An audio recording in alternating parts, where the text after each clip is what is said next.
আইনে পরিণত হয়ে যায়। আমি প্র্যাকটিক্যাল বোঝানোর জন্য বলছি। মনে করলো, বললো ঠিক আছে তোমাদের খামারাইটের মসজিদটা ভাঙবনি, মন দিয়ে শুনো, পড়ে হাসবে। তোমাদের খামারাইটের মসজিদটা ভাঙবো না, এই মসজিদটার জন্য যেহেতু এতদিন ওয়াকাফের সম্পত্তি ছিল, আইন হয়ে যাওয়া মানে সম্পত্তি কার? সরকারের। তাহলে যেহেতু তোমরা আমার সরকারি জায়গায় নামাজ করছো, এর জন্য বছরে 1 লাখ টাকা করে ভাড়া দিতে হবে। কারণ সাধারণ মানুষ বলি ইমাম সাহেবকে 7,000 টাকা দিতে গেলে সব কিন্তু বোধ করে, আর মসজিদে 1 লাখ টাকা করে ভাড়া দেবো?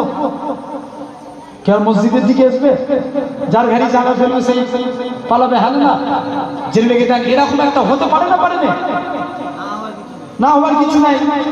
কিন্তু সেই ওয়াকাফ দিয়ে যদি কেউ আন্দোলন করে, আবার কেউ বলে নাকি ওয়াকাফ নিয়ে যদি আন্দোলন করো আমার থেকে খারাপ পৃথিবীর বুকে আর কেউ হবে না, তাহলে উনি ওয়াকাফের পক্ষে না বিপক্ষে?